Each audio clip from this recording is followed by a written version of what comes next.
Study IQ IAS, अब तैयारी हुई affordable. Hello everyone, this is Dr. Anjali Garg, AIR 79 in UPSC CSE 2022. So today I will be dealing with GS1 and will deal with how to decode it. कैसे हम उसका syllabus देखें, कैसे PYQs देखें, किन रिसोर्सेज से हमें पढ़ना चाहिए, कैसे उसमें कंटेंट ऐड करना चाहिए, क्या वैल्यू एडिशन करनी है, तो उसके बारे में मैं थोड़ा थोड़ा बताऊंगी। क्योंकि मेरा फर्स्ट अटेम्प्ट में GS1 हमें लगता है कि स्टैटिक है तो उसी से कर लेंगे प्री की नॉलेज से, तो उसमें मेरे उस टाइम पे अराउंड 81-82 मार्क्स आए थे। तो अभी मैंने इस अटेम्प्ट में अपना काफ़ी उसके अंदर कंटेंट एडिशन किया, वैल्यू एडिशन किया, डायग्राम्स, मैपिंग बहुत इंक्लूड की, तो उसकी वजह से और मैंने बहुत PYQs पे फोकस किया। तो अभी I improved my score from 81 to 97 this time. तो मैं बताऊंगी कैसे कैसे मैंने क्या किया। तो अगर जो भी मेरे पॉइंट्स हैं, कुछ भी जो आपको यूजफुल लगे, तो आप प्लीज़ अपने नोट्स में या अपने स्ट्रैटेजी में उसको डाल सकते हैं। तो let's start. We'll start with syllabus wise and subject wise. तो जैसे कि हमें पता है अपना GS1 का सिलेबस, तो सबसे पहले मैं ज्योग्राफी से शुरू करती हूँ। और सबसे पहले मैं ये चीज़ बोलना चाहूँगी कि एक तो सिलेबस और प्रीवियस ईयर क्वेश्चंस GS1, 2, 3, 4 सब में ही हमारा पूरा मेंस जो है वो सिलेबस और PYQ के बेस्ड पे है। तो GS1 में भी मैंने इस बार यही किया, मैंने एनालाइज किया प्रीवियस ईयर क्वेश्चंस। तो आई एनालाइज कि बहुत क्वेश्चंस जो है सेम ही थीम रिपीट होती है बारी बारी, जो हमारी सिलेबस बेस्ड है। जैसे कि अगर डिजास्टर्स हैं, सुनामी है, अर्थक्वेक है, साइक्लोन है, तो एक साल अर्थक्वेक पूछ लेंगे, उसके अगले साल साइक्लोन पूछ लेंगे, उसके अगले साल लैंडस्लाइड्स पूछ लेंगे। तो हमें ये एनालाइज करना है कि अगर तो एक साल जो पहले आया है वो हम थोड़ा स्किप कर सकते हैं या उस पर कम मटेरियल ऐड कर सकते हैं, बट जो 1-2 साल से नहीं पूछे उनकी प्रोबेबिलिटी बहुत ज्यादा है इस बारी पूछने की। तो हमें उस तरह से स्मार्ट वर्क भी करना है कि इस साल कौन सा आ सकता है। और हमें टॉपिक्स वाइज ही अपना कंटेंट एडिशन करना है। जैसे कि सब टॉपर्स भी बोलते हैं कि जो भी कीवर्ड्स हैं उन कीवर्ड्स पे हमारे पास कंटेंट होना चाहिए, तो मैंने भी वही फोकस किया। तो सबसे पहले मैं ज्योग्राफी से शुरू करती हूँ। ज्योग्राफी का जो सिलेबस है, एक तो वो है features of the world's physical geography, next है की natural resources across the world also in India and South Asia. तो की नेचुरल रिसोर्सेज और है important geophysical phenomena like earthquake, tsunami, volcanic activities, cyclones. तो अब ज्योग्राफी में मेरे लिए क्या क्या वर्क किया और क्या क्या बहुत ज्यादा इंपॉर्टेंट है, वो तो है ज्योग्राफी में जो भी वैल्यू एडिशन है उसमें हमें मैप्स बहुत ज्यादा इंक्लूड करने हैं। जितनी हम डायग्राम्स बना सकते हैं, जैसे कि अगर सुनामी है, अर्थक्वेक है, तो जो भी है उसके डायग्राम्स प्रिपेयर कर लीजिए। अभी मैं अपने नोट्स में भी दिखाऊंगी कि सुनामी की मैंने थोड़ी डायग्राम प्रिपेयर कर ली, उसके रिलेटेड हम क्या स्पेसिफिक कंटेंट ऐड कर सकते हैं। फिर कोई कमिटीज हैं तो हम डाल सकते हैं, जैसे कि वेस्टर्न घाट्स की इकोलॉजिकल सेंसिटिव एरिया पे कस्तूरी रंगन कमिटी थी, तो we can quote that committee. तो GS2, 3 की जो सब्सटेंशिएशन है वो हम GS1 में भी ऐड कर सकते हैं। फिर ज्योग्राफी में अब बहुत ज्यादा यूज हो जाता है लोकेशंस का और एग्जांपल्स का। जैसे कि कोई वॉल्केनो आया है तो हमें सर्च करना है कि अभी रिसेंट वॉल्केनोस कहाँ पर आए हैं, तो हम उसकी डायग्राम में बता सकते हैं, हम मैप में दिखा सकते हैं, या हम एग्जाम्पल लिख सकते हैं कि this volcano occurred in this. या अर्थक्वेक जो भी आया है तो हमें एग्जाम्पल्स, रिसेंट इवेंट्स क्या हुए हैं, मैप्स, डायग्राम्स, ये सब ज्योग्राफी में बहुत ज्यादा इंक्लूड करना है हमें आंसर्स में। तो जैसे कि अब मैंने कैसे इसको प्रिपेयर किया इस साल, तो ज्योग्राफी का मैंने सिलेबस लिखा अपना, मैंने कॉपी बना ली थी GS1 की, जिसमें कि सारे सब्जेक्ट वाइज थे। तो अब ज्योग्राफी का मैंने सिलेबस लिखा, फिर मैंने ये देख लिया कि कौन सा इस साल मुझे बहुत इंपॉर्टेंट लग रहा है, कौन सा, जैसे मैंने लिख लिया कि 2021 में वॉल्केनिक एक्टिविटी आ गई, तो इस बार सुनामी 2-3 साल से नहीं है, इंपॉर्टेंट है, या साइक्लोन्स लास्ट ईयर आए हैं। तो उस वैसे प्रिपेयर सब कुछ ही करना चाहिए, बट जस्ट आपके इनसाइट के लिए थोड़ा। फिर मैंने उसके प्रीवियस ईयर क्वेश्चंस लिख लिए। अब जैसे वर्ल्ड फिजिकल ज्योग्राफी है तो मैंने लिख लिया कि क्या क्या पूछते हैं और जनरल क्वेश्चंस क्या पूछते हैं, ताकि हमारे पास उसमें अच्छे से कंटेंट हो। तो उन्होंने पूछ लिया, प्लेट टेक्टोनिक्स पूछते हैं, मेंटल प्लूम, हिमालयाज, आइलैंड्स कैसे बने, हमारा सारा प्लेट टेक्टोनिक थ्योरी पे जाता है। देन लैंडस्लाइड्स कहाँ पे ज्यादा होते हैं, क्यों होते हैं, तो ये सब मैंने अपना पूरा एनालाइज किया अच्छे से और सारे अपने क्वेश्चंस लिख लिए। तो फिर मैंने I started building more content on it. तो मैं पहले रिसोर्सेज बता देती हूँ अपने। पहले तो जो हमने प्री के लिए हम NCERTs पढ़ते हैं और थोड़ा GC लियोंग रेफर करते हैं, तो वो उसके मेरे पास कुछ कुछ नोट्स बने हुए थे मेरे फाउंडेशनल कोर्स से। और फिर मैंने उसके ऊपर गूगल पे जो भी तुम्हें अच्छे इंस्टीट्यूट की इमेजेस, कंटेंट लग रहा है, जैसे PMF IAS है या स्टडी IQ की वीडियोस हैं जो कि काफ़ी इंफॉर्मेटिव है, तो हम वो सब मैं अपने नोट्स में ऐड कर लेती थी। फिर अब मैंने फर्दर कंटेंट बिल्ड किया, जैसे कि जो प्रीवियस ईयर क्वेश्चंस हैं, अगर हम प्रीवियस ईयर क्वेश्चन को गूगल पर डालते हैं तो वो बहुत सारे इंस्टीट्यूट के आंसर्स आ जाते हैं, तो मैं उन आंसर्स से पॉइंट्स ले लेती थी और अपना कंटेंट उससे भी ऐड करती थी। उससे हमें काफ़ी स्पेसिफिक कुछ इंट्रोज, कंक्लूजन्स, डायग्राम ऐसे सब ना प्रिपरेशन हो जाती है। तो मैंने ये सारा रिसोर्सेज ज्योग्राफी के लिए यूज़ किए। अब जैसे सुनामी है, अब मैंने उसके लिए क्या प्रिपेयर कर लिया कि उसकी डेफिनेशन, उसके थोड़े बहुत कॉजेज और एक डायग्राम की अर्थक्वेक आया और ऐसे सुनामी आई। तो बहुत ही बेसिक डायग्राम बनानी है, वो हमें बहुत ऐसे एक्सपेक्ट नहीं कर रहे हैं कि बहुत स्पेशलाइज्ड डायग्राम हो, बट एक बेसिक डायग्राम। और फिर मैंने स्पेशली ये देखो सर्च किया कि रीसेंट इवेंट क्या है, तो 2004 वाली सुनामी तो बहुत फेमस है, तो वो we should quote a very famous event. Then 2021 में एक न्यूज मैंने सर्च की कि सुनामी वेव्स आई थी इन साउथ अटलांटिक ओशियन, तो हम वो रीसेंट जब भी ऐड करेंगे वो वैल्यू एडिशन होती है, क्योंकि इस बच्चे को रीसेंट की एक्टिविटी पता है, तो मैंने ये इंक्लूड किया। फिर उससे जो भी उसके इफेक्ट्स हैं, 2 पेज का डाटा मैंने एक सुनामी पे बना लिया लाइक दिस। और इसमें मैंने और वैल्यू एडिशन मैंने सोचा कि मैं उसकी अर्ली वार्निंग सिस्टम्स लिख सकती हूँ, तो जैसे कि डार्ट गॉज है या डोआर्स है, तो हम लिख सकते हैं वे फॉरवर्ड में कि लाइक डोआर्स system in Indian Ocean by India, other countries can also adopt this so that we have more better early warning systems across the world। तो इससे क्या होगा, हमारा एक पॉजिटिव कंक्लूजन भी हो गया, एक वे फॉरवर्ड भी हो गया, तो ऐसे हमारा फुल एक आंसर अच्छे से प्रिपेयर हो सकता है। तो थोड़ी बहुत अगर डायग्राम बनानी है कि कैसे कैसे ओशन में उसकी सिग्नल्स आ रहे हैं, we can do that. So this is the basic material. जैसे सुनामी है तो उसका एक 2 पेज का एक बेसिक मटेरियल रेडी हो गया है। तो इनफैक्ट जैसे कि क्या चेंजेस हो गए उस सुनामी से, तो अगर कुछ स्पेसिफिक चेंज है कि इंदिरा पॉइंट सबमर्ज हो गया, तो वो भी हम लिख सकते हैं। दीज आर और extra material to get an extra mark. फिर अब जैसे आइलैंड्स पे बहुत पूछते हैं, प्लेट टेक्टोनिक्स पे बहुत पूछते हैं, तो हम अगर उसका बेसिक कंटेंट हमारे पास प्रिपेयर्ड है कि ऐसे फोल्डिंग होगी, कन्वर्जेंस होगी, फोल्डिंग होगी, अमेरिकन प्लेट या जो भी ऊपर आएगी नीचे सबमर्ज होगी या ऊपर जाएगी, तो वो हमारे पास मटेरियल हमें पता है, हमने प्री के लिए पढ़ा हुआ है, बट उसको रिवाइज करना है, उसको फ्लो चार्ट फॉर्म में बनाना है, थोड़ा डायग्रामेटिकली प्रेजेंट करना है, और हमें मेन प्लेट्स पता होनी चाहिए। जैसे कि जापान में है तो कौन कौन सी प्लेट्स कन्वर्ज की, या इंडोनेशिया में तो वो कैसे बना। तो अगर हमें main plates is the specific material, तो बेसिक के ऊपर if we are adding some specific content then that will be very good for our answers. तो ये ऐसे थोड़ा बहुत diagrammatically and flow chart wise we can present. अब जैसे अब हमारे पास एक ऐसा मटेरियल होता है which is highly worth material, like ring of fire है, we can use it in a lot of answers. तो कुछ ऐसी डायग्राम्स, कुछ ऐसा मटेरियल हमें प्रिपेयर करना चाहिए जो हमारे काफी आंसर्स में काम आ सकता है, क्योंकि वहां पे अगर 1 या 2 क्वेश्चन भी वैसे आ गए तो हमें काफी बेनिफिट हो जाएगा। तो रिंग ऑफ फायर है, तो इसकी अगर हमें प्लेट्स पता है, हमें थोड़े वॉल्केनोस पता है, हमें पता है कैसे कन्वर्जेंस हुई है, कौन कौन से मेन माउंटेन रेंजेस है, तो हम काफी आंसर्स में सब्सटेंशिएट कर सकते हैं उसका पार्ट। तो ऐसी डायग्राम्स बिल्कुल प्रिपेयर करनी चाहिए।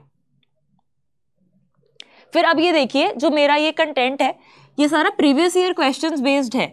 तो alignment of the major mountain ranges पूछा है, तो मैंने कुछ नहीं किया, गूगल पे या किसी इंस्टीट्यूट पे देख ली, ये गूगल पे सर्च किया तो तुम्हें बहुत मल्टीपल आंसर्स मिल जाएंगे। तो मैप के ऊपर प्रेजेंट करना है, that will B that is a must in geography के आंसर्स। सो अब क्या है, जैसे मॉनसून है, मॉनसून भी काफी पूछते हैं, उसमें मैंने प्रीवियस ईयर क्वेश्चंस देख लिए, तो अब मुझे लगा कि कुछ उसमें कुछ अगर कुछ डालना है एक्स्ट्रा, तो एक तो ये डायग्राम मैंने हल्की सी देख ली कि कहाँ कहाँ पे मॉनसून वेदर होता है पूरे वर्ल्ड में, तो मैं ये बना सकती हूँ। फिर मैंने एक कूपन क्लासिफिकेशन है, मैं उसका नाम इस देखो मैंने इंट्रो ऐसे लिख दिया कि इंट्रो में मैं आई कैन यूज दिस। तो इंट्रो हल्की सी प्रिपेयर होगी, उसकी ये एक वर्ल्ड का कहाँ का मॉनसून रेंजेस है वो कर ली। फिर उसके ऊपर जो कंटेंट है that is our basic content which we read normally. तो ये बेसिक डायग्राम्स है जो कि मेरी इतनी अच्छी नहीं है, बहुत ही सिंपल बनानी है, वहां कोई ऐसा कंपटीशन नहीं है कि डायग्राम कितनी अच्छी है। Then there is a ocean current पे जैसे क्वेश्चन है, तो अब एक चीज तो हो गई कि हम जितने पॉइंट्स लिख रहे हैं, पॉइंट्स भी ज्यादा होने चाहिए। ऐसा नहीं कि हम एक ही पॉइंट लिख रहे हैं और बस एग्जाम्पल दे रहे हैं, नो, हमें पॉइंट्स लिखने हैं, पॉइंट्स के साथ सब्सटेंशिएट करना है। तो अगर सपोज 10 मार्क्स का क्वेश्चन है तो अगर हम 5 या 6 पॉइंट्स लिख पा रहे हैं तो वो अच्छा रहेगा हमारे आंसर के लिए। और उन 5-6 में से हम 2 में अपनी एग्जाम्पल्स डाल सकते हैं, एक में कोई डायग्राम बना सकते हैं। तो जैसे अब ओशन करंट के इफेक्ट्स क्या होते हैं, तो डेजर्ट फॉर्मेशन होता है कोल्ड वेव से, कोल्ड ओशन करंट से। देन हम जैसे फर्टिलिटी है कि जहां पे कोल्ड और वार्म ओशन करंट मिक्स होते हैं वहां पे फर्टिलिटी बढ़ती है। तो उसकी एक एग्जांपल लिख दी मैंने, न्यू फाउंडलैंड कनाडा या जापान की कोस्ट। तो फिर मैंने साथ में सोच लिया कि मैं ये उसका ना डायग्राम बना दूंगी जापान की ओयोशियो और कुरोशियो करंट्स की। देन एक पूरी वर्ल्ड की डायग्राम भी बना सकते हैं कि कहाँ पे कौन से करंट्स है, कैनरी है, गल्फ स्ट्रीम है या अलास्का है। तो बेसिक आंसर के लिए ज्योग्राफी के लिए हमें यही चाहिए। देन जो नेक्स्ट पार्ट है वो आ जाता है अपने की नेचुरल रिसोर्सेज। तो मुझे लगा कि अगर मैं प्रीवियस ईयर क्वेश्चंस मैंने देखे तो 5-6 चीजें हैं कि 5-6 मैप्स अगर मैंने प्रिपेयर कर लिए तो मैं अपने अगर वो नोट्स में डाल लूंगी वो स्पेसिफिक कंटेंट, तो मुझे बारी बारी उस पर मैं नजर मारती रहूंगी और वो याद रहेगा। तो इसको इनफैक्ट एंड तक मैंने GS1 जब था तो उससे एक दिन पहले भी मैंने अपनी ये कॉपी देखी है, क्योंकि this was my highly value material. तो वही मैंने बारी बारी किया था। देखो इतना वहां पे ना तो टाइम होता है ना ही इतनी पेजेस होते हैं कि हमें बहुत ज्यादा लिखना है, बट जितना हम हाई वैल्यू लिख सकते हैं that is better for us. तो पेट्रोलियम और मिनरल ऑयल है तो मैंने मैप पे देख लिया कि कहाँ कहाँ पे है, और उसके थोड़े ऑयल फील्ड्स के जैसे कुछ एक दो जो फेमस है वो मैंने याद कर लिए। फिर जैसे स्टील है तो स्टील की कहाँ कहाँ पे है ये मैंने लोकेशंस लिख ली कि I can mark on the map. Then India में कहाँ कहाँ स्टील है वो भी इंपॉर्टेंट है, और कहाँ पे वो हमें पता होना चाहिए कि स्टार्ट्स क्या है, कि कहाँ पे ज्यादा है या कहाँ पे प्रोडक्शन ज्यादा है। तो और ये वाले जो अगर आपको ये नोट्स चाहिए तो मैं अपने टेलीग्राम चैनल पे भी डाल दूंगी, तो आप थोड़े बहुत जितना भी रेफर, जितना आपको समझ आ रहा हो मेरे नोट से, you can definitely go through this. कोल है तो दीज आर जस्ट नोट्स मैं डाल दूंगी। कोल की लोकेशन है on the world in India, coal reserves कहाँ है, प्रोड्यूसर्स कौन ज्यादा है, इंडिया का स्टैंस है, देन नेचुरल गैस है, atomic energy, then this is the shale gas जो मुझे लगा था न्यू टॉपिक है, it can come. So these are the 5-6 things जो सिलेबस की है। फिर एक सिलेबस का क्वेश्चन आता है कि की लोकेशन ऑफ द इंडस्ट्रीज, तो उसको मैं कैसे डील करती हूँ, उसको मैं डायमेंशंस वाइज एक्सप्लोर करती हूँ कि जैसे इंडस्ट्रीज पर पूछा कि ये इंडस्ट्री यहाँ पे क्यों लोकेटेड है, तो एक तो मैं उसके पहले एक जनरल इंट्रोडक्शन दे दूंगी। अगर तो मुझे उसकी सपोज प्रोडक्शन पता है तो मैं बता दूंगी कि इंडिया में इसकी मैक्स प्रोडक्शन है या वर्ल्ड में ऐसा है। फिर मैं उसके डायमेंशन वाइज एक्सप्लोर करती हूँ। जैसे पहले हमेशा हिस्टोरिकल शुरू करना चाहिए क्योंकि वो पुरानी चीज है, तो हिस्टोरिकली अगर कोई रिलेशन है उस जगह का, उस लोकेशन का विद दैट इंडस्ट्री तो हमें बताना चाहिए।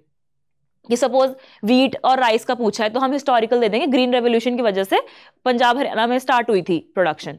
तो फिर हम उसका कोई इकोनॉमिकल रीजन दे दूंगी कि रॉ मटेरियल की सप्लाई, मार्केट कैसी है, लेबर सप्लाई कैसी है, स्किल्ड लेबर है या नहीं, तो economical factor.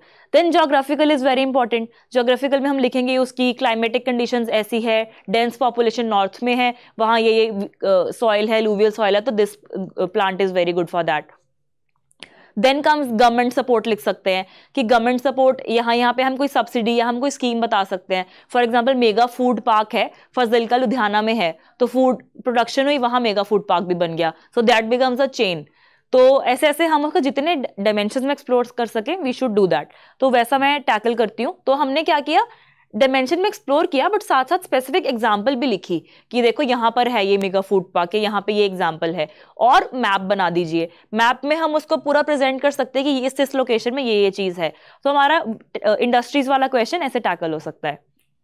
So this was majorly my geography की strategy. So let's move on to next subject, and next is अपना art and culture and history.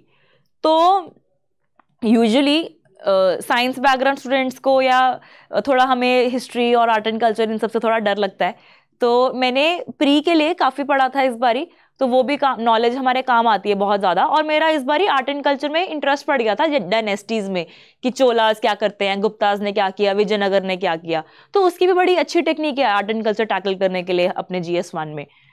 तो पहले तो आर्ट एंड कल्चर का सिलेबस क्या है, वही हमें फिर से हर चीज़ को सिलेबस और उसके PYQs पे बेस करना है। जैसे इंडियन कल्चर के सेलिएंट फीचर्स और मॉडर्न हिस्ट्री। तो मैंने अपना देखो आर्ट एंड कल्चर वाले नोट्स पे अपना सिलेबस डाल लिया इंडियन कल्चर उसका architecture from ancient to modern times. फिर मैंने PYQ की थीम्स लिखी हैं कि 2021 में क्या पूछा, 20, 19, 18। तो ऐसे से मेरे को रियलाइज हुआ कि बुद्धा पे काफी स्तूपास पे पूछते हैं, गुप्तास पीरियड पूछते हैं, ट्रैवलर्स पूछा हुआ है, भक्ति मूवमेंट पूछते हैं, गंधारा आर्ट पूछा हुआ है। तो मैंने फिर से वही अपना कंटेंट डेवलप किया। देखो कंटेंट तो था ही, हमारा प्री का मटेरियल है, नितिन संघानिया बुक है, हम काफी उसमें से पढ़ते हैं, बट अब उसको इसमें यूज करना है आंसर्स में।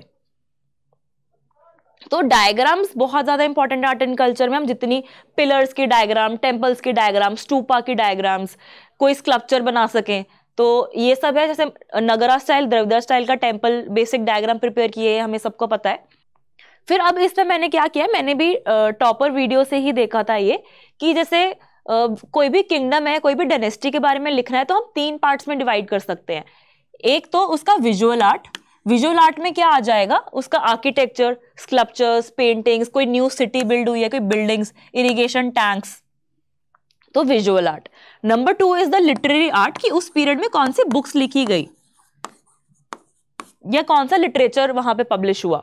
Then third is the performing art, कि उस डायनेस्टी में क्या डांस फॉर्म, म्यूजिक क्या होता था। तो इससे हमें नॉर्मली हम क्या करेंगे, कोई डायनेस्टी है उसका जो जो हमें दिमाग में आता है वो लिख देंगे, बट अगर हम इसको स्ट्रक्चरली प्रेजेंट करेंगे तो हम 3 पार्ट्स में मल्टीपल पॉइंट्स लिख सकते हैं। तो इस बार भी चोलास पे, गुप्तास पे क्वेश्चन आया था, तो आई थिंक मेरे पास इतना कंटेंट था कि मेरे वो पेज भी भर गए थे बहुत ज्यादा। मेरे को था कि मुझे तो और लिखना है, तो उस तरह से हो जाता है फिर हमें, क्योंकि हमें पॉइंट्स दिमाग में आते हैं जितना हमारे दिमाग में स्ट्रक्चर बना हुआ है। तो विजयनगर का अब लिख दिया आर्किटेक्चर में कि टेम्पल्स हैं, विरूपक्ष, हजारा, रामास्वामी, ये मैंने 1-2 पॉइंट्स लिख दी कि इनकेस इस पर डिटेल आ गया तो लिख सकते हैं। अपने नोट्स में तो तुम थोड़ा ज्यादा मटेरियल लिखते हो। फिर सिटी बिल्डिंग, टैंक्स लिख दिए, कमलापुरम टैंक, क्योंकि इरिगेशन बहुत इंपॉर्टेंट है विजयनगर की, तो वी शुड मेंशन दैट। फिर स्कल्पचर्स कौन से फेमस हैं, पेंटिंग्स कौन सी फेमस हैं, आर्ट, परफॉर्मिंग आर्ट में भरतनाट्यम हो गया, और लिटरेरी आर्ट में जो विजयनगर की बुक्स थी, अमुक्तम मलयादा, तो वो लिख सकते हैं। तो आर्ट एंड कल्चर में डायग्राम, लाइक स्टूपा की डायग्राम है, वी कैन शो कि इसका सिग्निफिकेंस हेड, एब्डोमेन और लेग से होता है बुद्धा के, और क्या क्या मेन करता है, फिर सबकी क्या क्या इंपॉर्टेंस है, जातका स्टोरीज हैं। तो ये भी मौर्यंस का, जैसे मैंने ये पिलर की थोड़ी सी जस्ट अ बेसिक डायग्राम है। तो इस वे में हाँ, एक और चीज, जैसे हम जो भी डायनेस्टी लिखेंगे तो उस डायनेस्टी के साथ हम उसका हल्का सा मैप भी बना दीजिए। जैसे कि विजयनगर किंगडम में मैंने वहां एक छोटा सा मैप भी बनाया कि उसकी लोकेशन क्या थी, तो डायनेस्टी लिखो, उसका मैप बना दो और उसके पॉइंट्स आगे लिख दीजिए। तो that is more than enough for an art and culture answer. तो diagrams, examples, this structure that I did for art and culture. ऐसे मौर्यंस, पोस्ट मौर्यंस, गुप्तास, विजयनगर्स, चोलास, चालुक्यास, राष्ट्रकूटास, हल्के हल्के से उनके इस स्ट्रक्चर वाइज थोड़े थोड़े पॉइंट्स लिख लीजिए अपने कॉपी में। Then comes modern history. अब मॉडर्न हिस्ट्री में सब पूछते हैं कि फिर से पूरी स्पेक्ट्रम पढ़े या क्या करें, तो मेरे हिसाब से जो फिर से मैंने वही किया, PYQs देखे क्या क्या पूछते हैं, और उन PYQ बेस पे मैंने मेंस के आंसर स्टार्ट किए। जैसे कि अब जब हम स्पेक्ट्रम में पढ़ते हैं तो हम एक्सट्रीमिस्ट का पढ़ लेंगे कि हाँ उन्होंने ये किया, बट हमें उन्होंने क्या एक्चुअल किया, क्या चैलेंजेस थे, कुछ ड्रॉबैक्स भी थे, या हम इंट्रो क्या लिखेंगे, कंक्लूजन क्या लिखेंगे, वो सब नहीं हम देखते। तो मैंने इस बार उस चीज पे फोकस किया कि मैं क्या कोई इंट्रो लिख सकती हूँ एक्सट्रीमिस्ट पे, कि अगर 1920s का टाइम है तो मैं क्या इंट्रो लिख सकती हूँ, क्या कंक्लूजन्स लिख सकती हूँ, कुछ स्पेसिफिक लाइंस प्रिपेयर कर ली मैंने कंक्लूजन के लिए, देन कुछ ड्रॉबैक्स देखे। तो वो जब तुम PYQ एनालाइज करोगे तो हमें समझ आ जाएगा कि यार ये टॉपिक बहुत इंपॉर्टेंट है, तो हमें इस पर प्रिपेयर कर लेना चाहिए। फिर मैं बहुत एग्जाम्पल्स भी मैंने सोच ली थी, जैसे सपोज विमेन का क्वेश्चन है तो मैं उसमें डालूंगी कि लॉ में ये विमेन थी, सरोजिनी नायडू ने ये किया, या जितनी भी एटलीस्ट 4-5 विमेन की एग्जाम्पल्स भी दूंगी डिफरेंट फील्ड से, कि डॉक्टर ये थी, लॉयर ये थी, पॉलिटिक्स में ये थी। तो उससे हमारी आंसर को काफी डायमेंशंस मिल जाती हैं। अब जैसे एक्सट्रीमिस्ट पे क्वेश्चन पूछते हैं, वो क्रिटिकली एनालाइज या क्यों ग्रो हुआ तब नेशनलिज्म, तो मैंने इसकी एक इंट्रो तैयार कर ली, I will show you. Intro मैंने इसके तैयार कर ली थी कि extremists were the first torch bearers of Swaraj which became prominent demand in struggle later। तो ऐसी कोई कि एक्सट्रीमिस्ट क्या थे जिन्होंने first time they were the torch bearers of Swaraj and they gave, उनकी ये 3-4 आइडियोलॉजीज थी। तो ऐसे मेरी हल्की सी 3-4 लाइन्स की इंट्रो तैयार हो गई। फिर मैंने उसमें पॉइंट्स लिख दिए कि इन्होंने मेजर रोल क्या क्या था, first to put faith in the masses, they were the leaders of Swadeshi. अब इसके अंदर लीडर्स ऑफ स्वदेशी तो एग्जाम्पल दे देंगे कि औरबिंदो घोष ने ओपन किया था कॉलेज, या कल्चरल स्फीयर पे क्या इम्पैक्ट पड़ा, तो एक एक एग्जाम्पल कि रविंद्रनाथ टैगोर ने अमर सोनार बांग्ला लिखा था, सीक्रेट ऑर्गेनाइजेशंस लाइक अनुशीलन समिति। तो मैं हर एक के साथ, हर एक पॉइंट के साथ कोई कोई एग्जाम्पल सब्सटैंशिएट कर रही हूँ।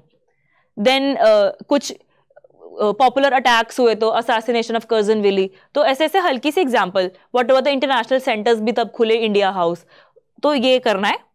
देन अब उसके ड्रॉबैक्स भी थे, हम प्री के टाइम पे तो हम इतना नहीं देखते हैं।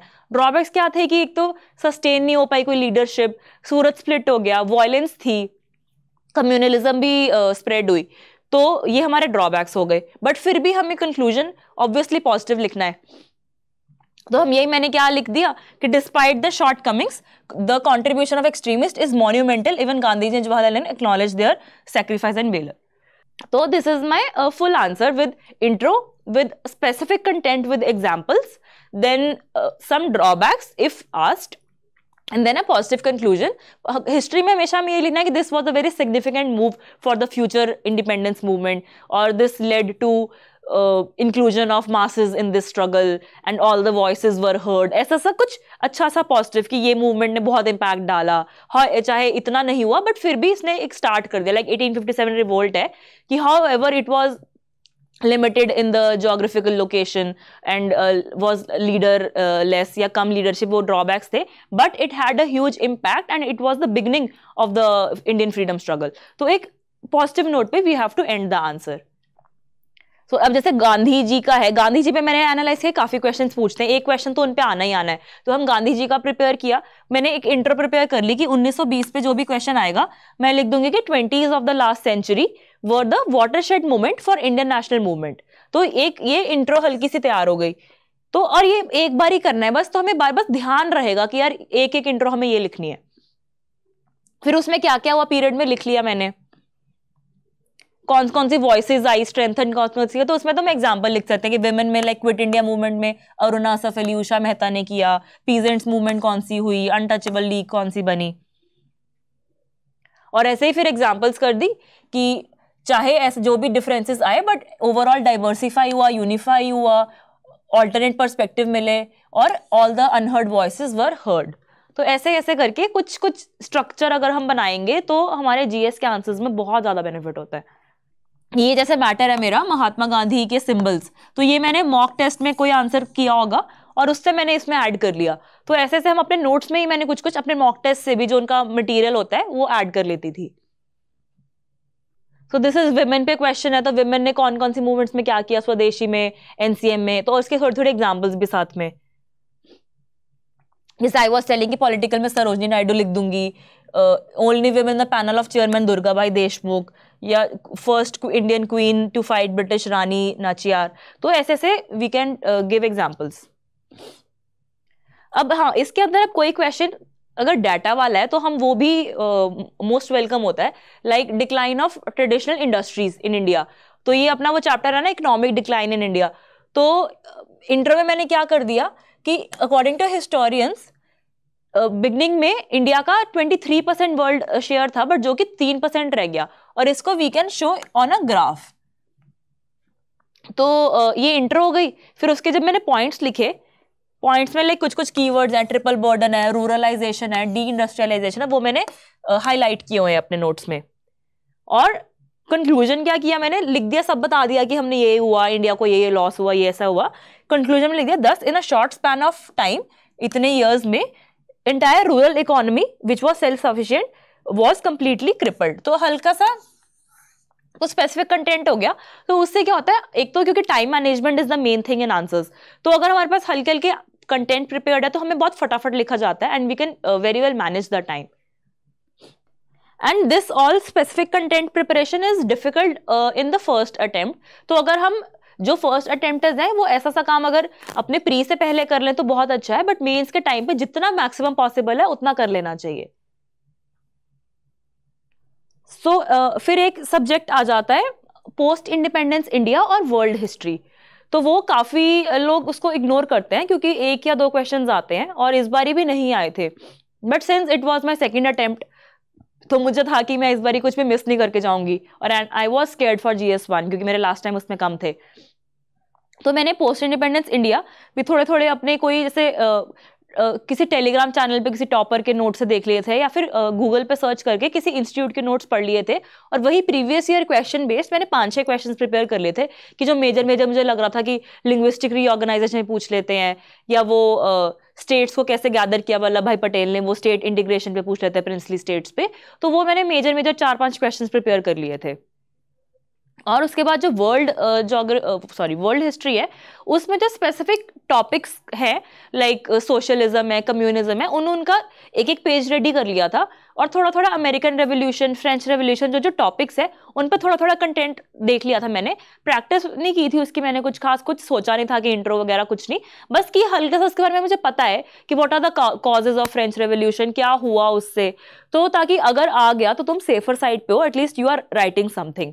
तो उस हिसाब से ज्यादा टाइम नहीं लगाना, कोई भी किसी भी टॉपर के नोट्स या फिर गूगल पे कोई भी PDF लेके अपना 1-2 घंटा लगा के या हाफ डे टाइप्स उन दोनों का निपटा दीजिए।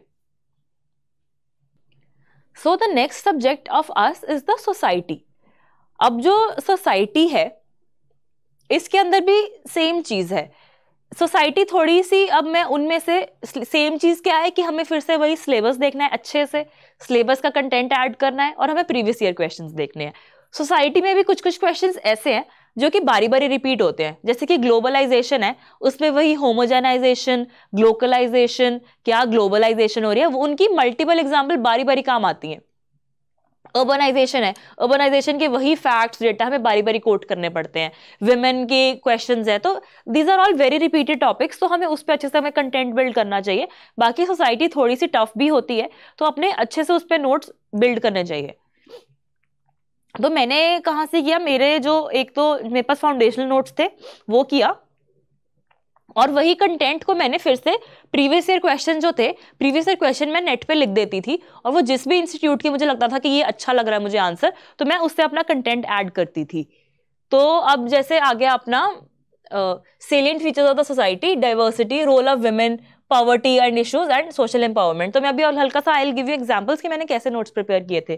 तो सोसाइटी में एक तो डेफिनेशन बहुत इंपॉर्टेंट है, जैसे ग्लोबलाइजेशन है, अर्बनाइजेशन है, और वो कम्युनलिज्म है, वेस्टर्नाइजेशन, तो इन सब की एक तो हमें डेफिनेशंस पता होनी चाहिए। और एग्जाम्पल्स बहुत इंपॉर्टेंट है सोसाइटी में, हमें जो भी पॉइंट लिखना है हमें we should substantiate it with example.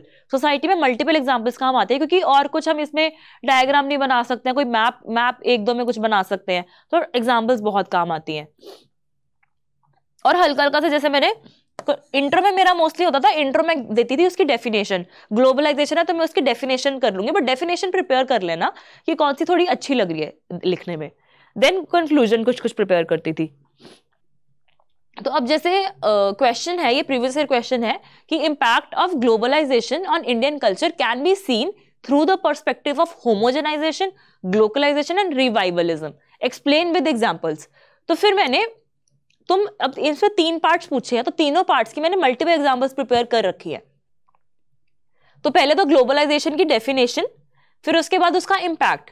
तो होमोजेनाइजेशन में जैसे एग्जांपल्स है कि एनोनिमिटी आ जाती है, इंटरकास्ट मैरिजेस हो रही हैं आजकल, इंग्लिश यूज होती है, पॉप म्यूजिक है, या हमारा कुछ कुछ की टर्म्स हमें प्रिपेयर करने लाइक वॉल्मार्टाइजेशन, मैकडोनलाइजेशन। तो ये सारा हमारा न्यूक्लियर फैमिलीज हो रही है, लाइफस्टाइल जो आजकल MTV कल्चर है, तो ये की टर्म्स हमें याद होनी चाहिए। फिर ग्लोकलाइजेशन कैसे हो रहा है, मतलब मिक्सिंग कैसा हो रहा है कि चाहे हम अब म्यूजिक इंग्लिश भी आ रहा है बट मिक्स हो रहा है, दैट इज हिंग्लिश, या रीमिक्स म्यूजिक आ रहा है, लैंग्वेज हमारी हिंग्लिश हो रही है, और सबवे आ रहा है बट फिर भी हम पनीर टिक्का सबवे खाते हैं, या वेज बर्गर्स KFC में है। तो ऐसे एग्जाम्पल्स। देन रिवाइवलिज्म भी हो रहा है अब इंडिया में, वो कैसे, लाइक एथनिक फेस्टिवल्स हैं आजकल हर जगह हम सेलिब्रेट कर रहे हैं, जैसे कि दिवाली के दिया स्टैम्प्स जो थे वो UNSC ने पोस्ट किया था, तो वी कैन कोट कि इंडिया का कल्चर कैसे बाहर की कंट्रीज भी प्रमोट कर रही हैं। फिर योगा जो है, इंटरनेशनल योगा डे मना रहे हैं, आयुष जो है ट्रेडिशनल मेडिसिन हमारी ओवरऑल वर्ल्ड में प्रमोट हो रही है। देन रिलीजियस रिवाइवलिज्म, ताजमहल है तो रिलीजियस रिवाइवलिज्म में आ गया। तो इसमें क्या है, एक डिफरेंट डायमेंशन की हमें एग्जाम्पल प्रिपेयर कर लेनी चाहिए। जैसे मैंने रिलीजन की भी करी, ट्रेडिशनल मेडिसिन की हो गई, योगा की होगी, फूड की होगी, फेस्टिवल की हो गई, ऐसे ऐसे।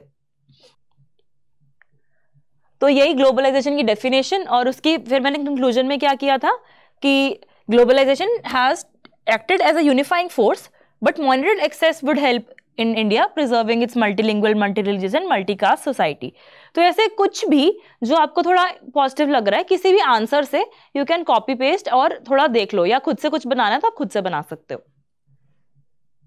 फिर रीजनलिज्म है जैसे, तो रीजनलिज्म में जैसे वो होता है inter state religion, intra state regionalism, और इंट्रा स्टेट या फिर नॉर्थ साउथ डिवाइड, तो उसको हम मैप में शो कर सकते हैं रीजनलिज्म को। अब ये जो है सेक्युलरिज्म पे इंडियन वर्सेस वेस्टर्न मॉडल काफी ज्यादा कंपैरिजन पूछते हैं। तो अब देखो, अगर हम बोल दें कि हाँ हमें तो 2-3 पॉइंट्स पता है, तो वो ठीक है, तुम्हें एक नॉर्मल 1-2 नंबर मिल जाएंगे उसमें। बट अगर जो हमें पता है कि क्वेश्चन बारी बारी पूछते हैं तो हमें उस पर अच्छे से कंटेंट बना लेना चाहिए। तो मैंने इस पे 5-6 पॉइंट्स अच्छे से लिखे थे जो कि डिफरेंट पॉइंट्स थे कि इन दोनों में क्या क्या फर्क है। तो ये चीज मैंने फिर से वही सर्च की थी नेट पे, और मैं अभी ये वाले नोट्स भी अपने चैनल पर डाल दूंगी, तो आप देख सकते हो जो भी इसके इंपॉर्टेंट क्वेश्चंस हैं। अब जैसे अब वो वाले क्वेश्चंस जो थे वो सब थे एग्जाम्पल्स वाले, डेफिनेशन वाले। अब जैसे पॉवर्टी है, तो poverty gives a lot of scope, जिसमें हम कुछ डेटा डाल सकते हैं, हम कमिटीज डाल सकते हैं, और एग्जाम्पल्स तो हमें डालनी है। तो पॉवर्टी की डेफिनेशन दी, फिर हम बताएंगे कि ग्लोबल एमपीआई में क्या रैंक है, इंडिया का क्या रैंक है। वी कैन कोट सम, कोई कोट भी डाल सकते हैं महात्मा गांधी की। Then we can give a vicious cycle of poverty, तो इसमें हमारा अपना ये फ्लो चार्ट आ गया। तो जितना हम इनोवेट कर सकते हैं, जितना कुछ डिफरेंट तरह का आंसर लिख सकते हैं, एक पेपर में थोड़ी डाइवर्सिटी होनी चाहिए देखने में, कि हमने डिफरेंट, ऐसे नहीं कि सेम ही तरह का आंसर लिखे जा रहे हैं। तो उसको डिफरेंट डायमेंशंस में एक्सप्लोर किया। चैलेंजेस हैं वे फॉरवर्ड भी थोड़ा कुछ हमें लगता है कोई अच्छा पॉइंट है, तो we can have some way forward को भी जैसे पॉवर्टी टाइप क्वेश्चंस में हम शॉर्ट टर्म और लॉन्ग टर्म में डिवाइड कर सकते हैं कि शॉर्ट टर्म में एमजी नरेगा टाइप स्कीम्स हैं, बट लॉन्ग टर्म में तो हमें ओवरऑल एजुकेशन, हेल्थ, जॉब्स देनी है। तो ऐसे कुछ टॉपिक्स को शॉर्ट टर्म, लॉन्ग टर्म में डिवाइड कर दीजिए। अब जैसे मैं I was talking about the urbanization, तो इसके अंदर बहुत अपना डेटा, फैक्ट्स हो गए या एग्जाम्पल्स हो गई, ये सब काफी काम आ जाता है। Even we can quote some schemes. तो जैसे कि अर्बनाइजेशन में वी कैन कोट अमृत 2.0 कि उसने अब कितना चेंज ला दिया, कितना टैप वाटर सप्लाई और बढ़ गया है अर्बन एरियाज में। तो अर्बन और कितना अर्बन पॉपुलेशन है अकॉर्डिंग टू सेंसस। हमेशा जो भी डाटा लिखना है, substantiate it with the report और विद द सेंसस या जो भी है, ताकि हमें पता चले that is an authentic data.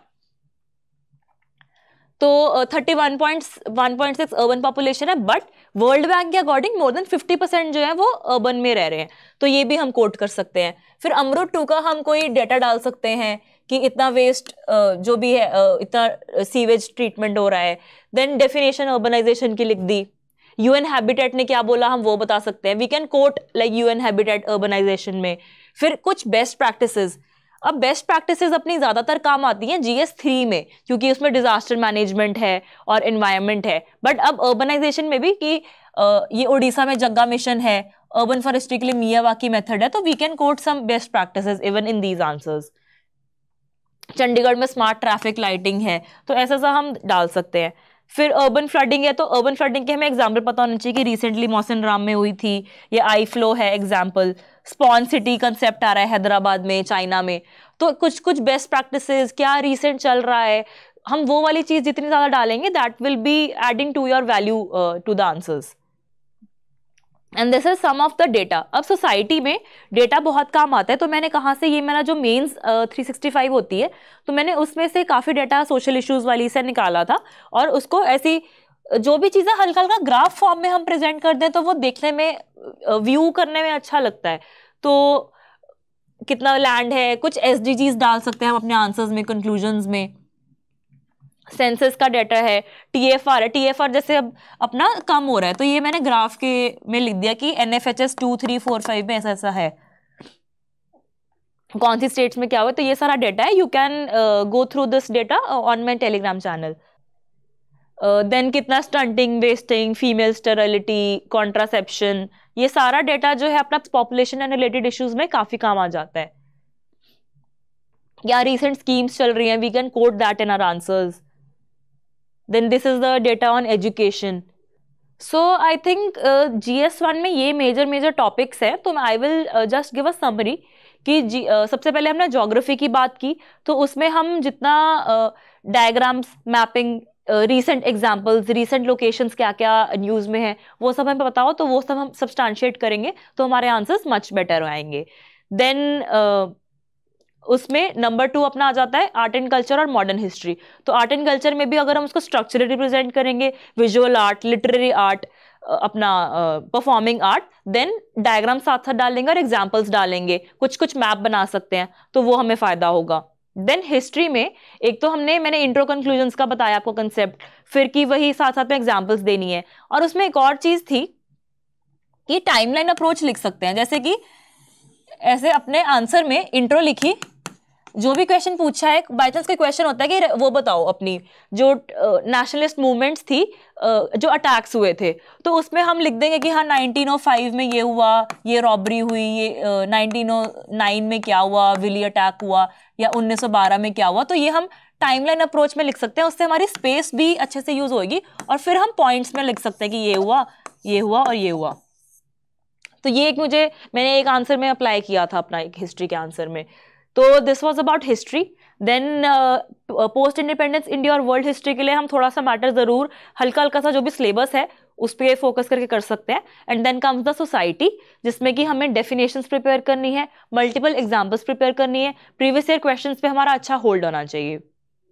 तो पूरे GS1 में मैंने बारी बारी सिर्फ 2 चीज़ों पे फोकस किया है, syllabus and previous year questions. तो अगर हम उन 2 चीज़ों को बहुत अच्छे से करते हैं और अपना उस हिसाब से थोड़ा कंटेंट प्रिपेयर करते हैं, तो हमें बहुत अच्छे से हमारा GS1 टैकल हो जाएगा. और उस दिन पेपर में भी इसके साथ जैसे हमने कंटेंट प्रिपेयर किया, तो अब मैंने सपोज फर्स्ट मंथ में अपने 4 या 5 डेज दिए अपने GS1 को, मैंने अपना कंटेंट प्रिपेयर कर लिया. Then I will attempt a mock. तो फर्स्ट मॉक हमेशा हमारा लर्निंग मॉक, मॉक्स तो ऑलवेज लर्निंग है. तो फर्स्ट मॉक मैंने दिया, फिर उससे भी जो मेरा कंटेंट आ रहा है, मैं वो कंटेंट अपने फिर से मटेरियल में ऐड कर लूंगी, या देखूंगी कि मेरा आंसर कैसे इंप्रूव हो सकता है. मैं अपनी टॉपर कॉपीज जो भी अवेलेबल होती है, मैं टॉपर कॉपीज देखूंगी, उन पे सर्च करूंगी कि कैसे आंसर मैं अपना और इंप्रूव कर सकती हूँ. कोई टॉपर कॉपीज में भी हमें बड़ी सारी डायग्राम्स मिल जाती हैं, तो वहां से डायग्राम उठा लो, वहां से एग्जाम्पल्स उठा लो. तो हमें थोड़ा स्मार्ट वर्क करना है, हमें जहां से अच्छी इन्फॉर्मेशन मिल रही है वहां से वो ले लीजिए. सो अटेम्प्ट कीजिए मॉक्स. आई थिंक मेंस में अगर हम GS1 to 3 ईच 3 मॉक्स भी लिखते हैं तो बहुत बेनिफिशियल रहता है. हर मॉक में हमारी इंप्रूवमेंट होती है, तो एंड तक आते आते हमारे काफी इंप्रूव हो जाता है. एंड देन जितने हम इसके फिर मल्टीपल शॉर्ट नोट्स बना सकें उतना हमें बेनिफिट होगा, क्योंकि एंड में रिवाइज करने में बहुत काम आ जाता है. और ये नोट्स बनाना वगैरह ना, ये नोट्स बना लिए तो मैं एंड में इसको बहुत जल्दी पढ़ पाती थी. लाइक पेपर के एक दिन पहले भी मैंने फटाफट गो थ्रू की है अपनी पूरी कॉपी. तो जितने नोट्स बनाएंगे मेरे हिसाब से मेरे लिए नोट मेकिंग बहुत बेनिफिशियल है. तो मैं नोट्स बनाती थी, उसको फटाफट रिवाइज करती थी. तो आपके लिए जो स्ट्रैटेजी वर्क करती है आप प्लीज उसको यूज कर सकते हैं. And this was for GS1 and I will further unfold GS2, 3 ऐसे एथिक्स. और लाइव सेशन भी मेरा होगा, तो आपको जो भी डाउट्स होंगे आप उसमें भी मुझसे जरूर पूछ सकते हैं. Thank you so much. Study IQ IAS अब तैयारी हुई अफोर्डेबल.